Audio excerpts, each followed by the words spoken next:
It's a prank! Yan mga kahabal, good morning po. Yan, good morning sa inyo guys. Yan, lalo na sa mga followers ko. Shoutout nga pala sa mga nag-comment at nag-react sa aking picture kahapon. Yan, ako'y natutuwa lang. Ulit-ulit ko talagang tingnan yung mga comment nila. Dahil isipan kong mag-post ng, sabi ko, picture kaya ako, tapos pupost ko ito. Kung anong mga masasabi ng ating mga followers. Yun, maraming nga reaksyon. Grabe. Yan, yung picture na yon, panoorin nyo lang yung video na to kung saan galing talaga yung pera na yon. Yan. Yun mga kabal, sa tagal kong panahon na pinaghirapan ito, inutay-utay kong ihim, kaso hindi naman siya lumaki, bansot pa rin. Ano, isang panda.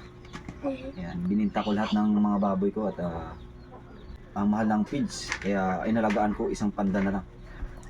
Yan. Kaso pag naisipan ko lang bago siya pakainin, kaya bansot, hindi pa rin lumaki. Yan, kailangan ko nang ibenta at kinukulit na ako ng may-ari ng lupa na aming tinirahan ng bahay. At kailangan din nilang pera, kaya kailangan ko nang ibenta to at kailangan ko ng pera. Yun. Madalang siyang nakakain, kaya bansot pa rin. Ganyan pa rin kalaki. Kailangan na natin tanggalin ang kinain niya, yung mga kinakain niya, bawat pakain ko. Tingnan natin, sana magkasya sa aabot ng 50, kasi parang hindi. So, kailangan ko ng 50k ngayon. Yun, mga ginto.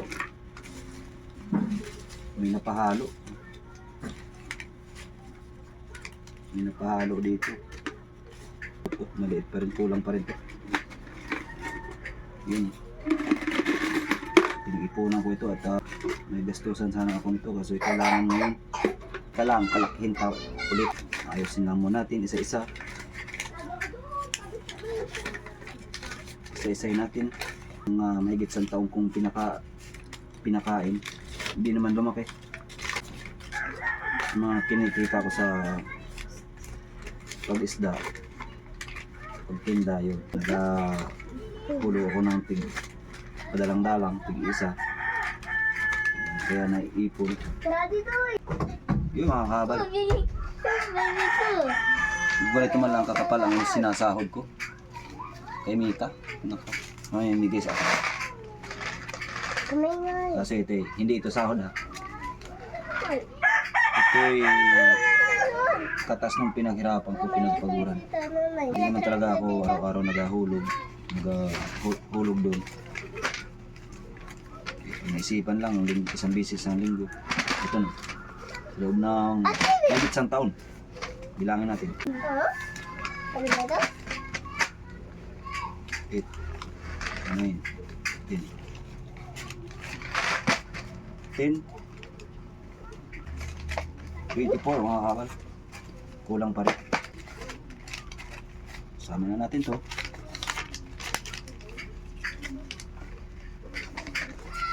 Hindi naman sa pagyabang, at ito inipon ko talaga.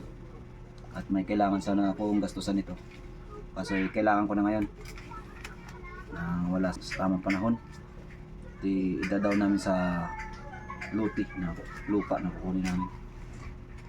Kulang pa rin, kaya aghahanap lang ako ng pangdagdag. Baka uutang na, maglulun sa may pautangan. Yun, pag may inipon, may madudukot. Pag may inisok-sok, may madudukot. Yan, ito'y bali naipon ko sa 28 pala, 28. Kamali, 28. Tapos itong kinita ko ngayon sa loob ng 2 linggo, 12. Dagdag natin dito, di bali 40. Kulang pa rin ng 10k. Kailangan ko ng 50k. Yun lang ang kabay. Diba? At shoutout nga pala sa nagbigay sa akin ng jacket na to. Yan, yung pinsan ko, si Maris Amor. Yan. Tsaka naisipan ko kasing i-post yung ano na yun. So, sabi ko, try ko kasi ito. Wala kasi akong, pag tuwing upload ko ng mga video ko, mga reels ko, swerte na ako maka-4 na reaction o 5, mga 1 o 2 comment sa mga video ko. Pero pag sabi ko, try ko itong picture na to, may hawak akong pera, tingnan natin. Kunyari nakasahod na ako. Ayun, grabe, ang dami nga nag-react. Yan, shout out nga pala sa mga, lalo na yung iba dyan, inanong lagi kung magkano nasahod ko. Yun. Sigurado mamaya magkagulo ito sa mga kaibigan, kakilala ko na sa mga barangay-barangay na dadaanan ko.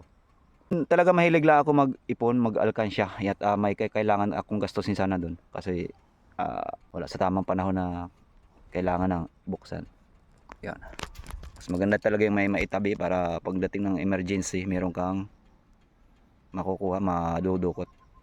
Yan lang mga kabal. Maraming salamat sa pag-comment at pag-react sa aking picture kahapon. Yan. Wala pa tayong sahod. At sahod lang kita kung meron tayong makukuhang earnings. Kasi madalang siguro manonood ng ating video. Kung manonood man, hindi napapanood yung ads. Kaya walang pupunta sa akin kita. Kaya yun lang mga kabal. God bless po sa inyo.